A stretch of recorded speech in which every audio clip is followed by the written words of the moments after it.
488 million people globally, or 8.9% of the world population, were exposed to working long hours. The exposure is more common among males and middle-aged adults.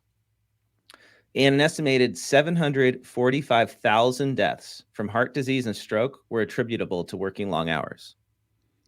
745,000 people in the world died from working long hours.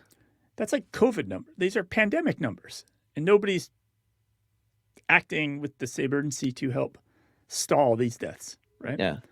And I think, that's a big number, and it's kind of like meaningless to think about it on a global scale, but let's just think about it on a personal risk scale. So working 55 plus hours per week is associated with an estimated 35% higher risk of stroke compared to working 35 to 40 hours a week.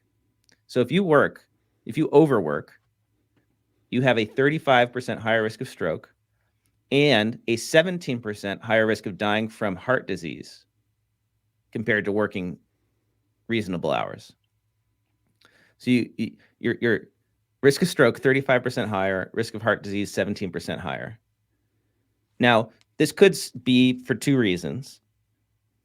It could be that the long hours lead to unhealthy behaviors, as we saw in the CPA Practice Advisor article, where people are not working out, they're not exercising, and then that leads to, overweight, being sedentary, smoking, alcohol use. We know accountants like to drink a lot, right? There's jokes about that. Why? It's because it's how we deal with the stress, right? Impaired sleep. But there's also this fact that, like, when you work long hours and you're stressed out, stress hormones may cause functional and structural damage to the cardiovascular system, which is also how COVID kills people, right? It messes with your cardiovascular system. So stress has an actual physical, the hormones produced by stress have an actual physical, like, damage to your heart.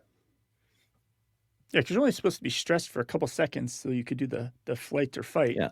and this should go away. But you shouldn't be stressed like that day after day for hours on end, working. So this WHO report says that, for optimal cardiovascular health, individuals should aim to work no more than 54 hours per week on a regular basis, and 35 to 40 hours is the ideal range. So I say on this program, on this show, that big firms have a toxic culture. And it's literally true. In the firms and the teams that are forced to work more than 55 hours per week on a regular basis, they actually will kill you. They're killing people. See, if we had our episode title, it should have been that. We messed up. Big firms are killing people. So occasionally working the longer hours may be okay, right? But the problem in accounting is that these busy seasons are more than once a year now, and they're long.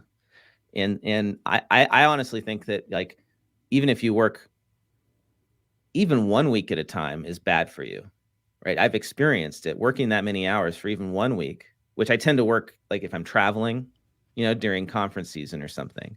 Yeah. You're basically working those crazy hours because the travel is like work and it's stressful. And you're not doing exercise. Yeah, and I feel it when I come back now. I feel how bad I feel. So putting these two things together, the ICPAS report, the Illinois CPA Society report on the time, and then this report on the health impact, we have to reduce the hours or we're going to keep killing accountants and pushing them out of the profession, because people tend to flee toxic work environments.